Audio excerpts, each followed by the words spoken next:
Halo teman-teman, apa kabar semuanya? Semoga selalu dalam keadaan baik ya. Pernah nggak sih merasa bingung? Kenapa ya kadang kita merasa serba salah sama orang tua? Atau mungkin ada di antara kita yang merasa kok adik atau kakak kayaknya lebih sering diistimewakan?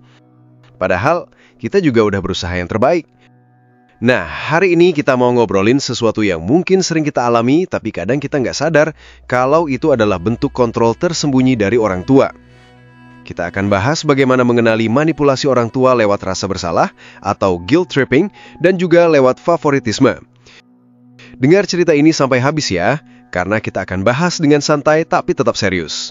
Siapa tahu, setelah ini kita jadi lebih paham dan bisa menyikapi hubungan dengan orang tua dengan lebih bijak. Ketika rasa bersalah jadi senjata. Pernah dengar kalimat seperti ini dari orang tua kita? Kamu ini ya, mama atau papa udah begini begitu buat kamu, masa gini aja nggak bisa? Atau, dulu mama atau papa waktu seusia kamu udah mandiri, kok kamu malah merepotkan terus? Nah, kalau sering mendengar kalimat-kalimat semacam itu, kemungkinan besar kita sedang mengalami guilt tripping. Ini adalah bentuk manipulasi di mana orang tua menggunakan rasa bersalah kita untuk membuat kita melakukan apa yang mereka inginkan. Coba deh kita ingat-ingat. Mungkin suatu hari kita punya rencana kumpul sama teman-teman, tapi orang tua tiba-tiba bilang, "Kok kamu sibuk terus sama teman-teman? Mama atau papa kan kesepian di rumah." Atau saat kita ingin mencoba hal baru yang tidak sesuai dengan harapan mereka, mereka akan berkata, "Kamu nggak mikirin perasaan mama sama papa ya? Nanti kalau mama sama papa kenapa-kenapa gimana?" Awalnya, mungkin kita merasa itu bentuk perhatian. Tapi, kalau terus-menerus terjadi, kita jadi ngerasa nggak nyaman dan terbebani. Kita merasa harus selalu menyenangkan mereka, takut mengecewakan, dan akhirnya membatalkan keinginan kita sendiri demi memenuhi harapan mereka. Ini adalah pola yang berbahaya, karena membuat kita kehilangan otonomi diri. Kita jadi sering mempertanyakan keputusan kita, merasa bersalah jika tidak mengikuti kemauan mereka, dan perlahan-lahan kehilangan kepercayaan diri untuk menentukan pilihan hidup kita sendiri. Rasa bersalah yang ditanamkan ini bisa sangat kuat. Contoh lain ketika kita lulus sekolah dan ingin kuliah di jurusan yang kita minati, tapi orang tua bersikeras agar kita masuk jurusan yang mereka inginkan. Mereka mungkin akan bilang, "Mama atau papa udah banting tulang cari uang buat pendidikan kamu. Masa kamu nggak mau nurut?" Akhirnya, kita mengorbankan impian kita. Kuliah di jurusan yang tidak kita suka, dan seumur hidup merasa ada yang kurang karena tidak mengikuti kata hati. Atau saat kita sudah bekerja dan ingin pindah ke kota lain untuk mengejar karir, mereka mungkin akan bilang, "Kamu tega meninggalkan mama sama papa sendirian di sini. Siapa yang akan menjaga kami kalau kamu jauh?" Kita pun merasa bersalah dan urung pindah, padahal kesempatan itu mungkin adalah gerbang menuju masa depan yang lebih baik. Pola ini seringkali tidak disadari oleh kedua belah pihak. Orang tua mungkin merasa mereka melakukan yang terbaik untuk anak, padahal cara mereka justru menciptakan beban emosional yang berat. Kita sebagai anak, karena rasa hormat dan kasih sayang, seringkali menelan bulat-bulat perkataan mereka tanpa mempertanyakan. Padahal, ada batas tipis antara perhatian dan manipulasi. Favoritisme, duka yang tak terlihat. Selain guilt tripping, ada lagi nih pola kontrol tersembunyi yang sering terjadi, yaitu favoritisme. Pernah nggak merasa salah satu saudara kita selalu diistimewakan oleh orang tua? Misalnya, adik selalu dibelikan barang-barang yang lebih bagus, atau kakak selalu dipuji-puji, padahal kita juga sudah berprestasi. Ini bisa jadi contoh favoritisme. Favoritisme ini bisa muncul dalam berbagai bentuk. Bisa berupa pujian yang berlebihan untuk satu anak, sementara anak lain kurang mendapat apresiasi. Atau perlakuan yang berbeda dalam hal pendidikan, keuangan, bahkan perhatian emosional. Kita mungkin sering mendengar orang tua berkata, "Coba deh contoh kakakmu itu, dia kan rajin banget." Atau, "Adikmu itu kan masih kecil, wajar kalau salah." Nah, dampak dari favoritisme ini bisa sangat merusak. Anak yang menjadi favorit mungkin akan tumbuh dengan ekspektasi tinggi dan tekanan untuk selalu sempurna, atau justru menjadi manja dan kurang mandiri. Sementara itu, anak yang tidak difavoritkan bisa merasa kurang berharga, cemburu, minder, dan selalu merasa harus bersaing untuk mendapatkan perhatian dan kasih sayang orang tua.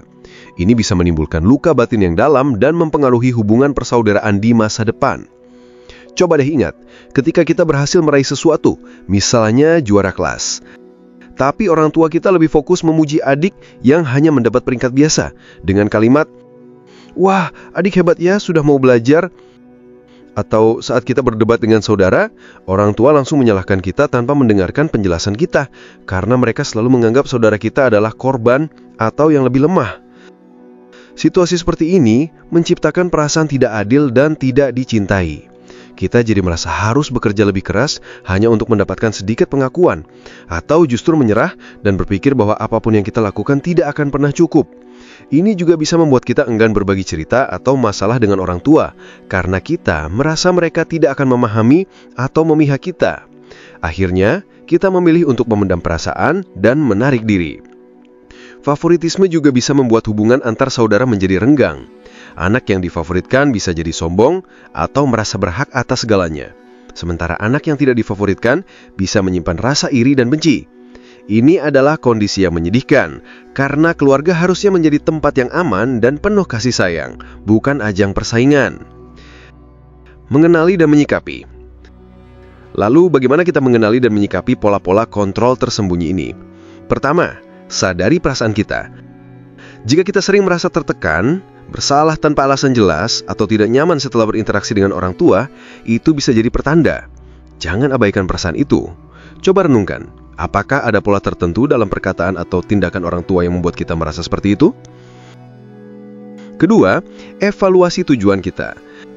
Apakah keputusan yang kita ambil itu murni keinginan kita, atau karena kita merasa harus menyenangkan orang tua? Penting untuk membedakan antara keinginan tulus untuk membahagiakan orang tua dan tekanan untuk memenuhi ekspektasi mereka. Kita berhak punya tujuan dan impian sendiri. Ketiga, berani membuat batasan. Ini mungkin yang paling sulit, tapi sangat penting. Membuat batasan bukan berarti kita tidak sayang orang tua, tapi justru untuk menjaga kesehatan mental kita dan menciptakan hubungan yang lebih sehat.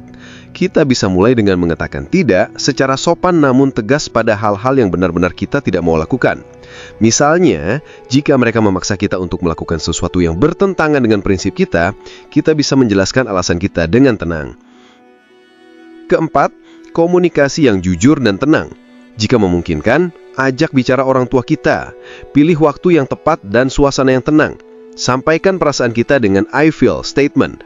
Seperti, aku merasa sedih ketika, atau aku merasa tertekan saat. Hindari menyalahkan atau menuduh. Fokus pada bagaimana tindakan mereka mempengaruhi perasaan kita. Contohnya daripada bilang, Mama selalu pilih kasih. Lebih baik sampaikan, aku merasa kadang ada perlakuan yang berbeda dan itu membuatku sedih. Atau daripada mengatakan, Papa selalu membuatku merasa bersalah, kita bisa bilang, aku merasa terbebani ketika Papa mengunggit jasa-jasa Papa setiap kali aku ingin melakukan sesuatu. Mungkin mereka tidak akan langsung mengerti atau bahkan menolak, tapi setidaknya kita sudah mencoba menyampaikan. Terkadang orang tua juga tidak menyadari bahwa tindakan mereka melukai kita. Dengan komunikasi yang baik, ada peluang untuk memperbaiki hubungan. Yang kelima, cari dukungan.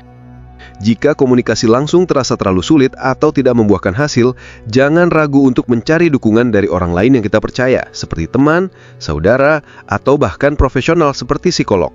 Berbagi cerita bisa membantu kita merasa tidak sendirian dan mendapatkan perspektif baru.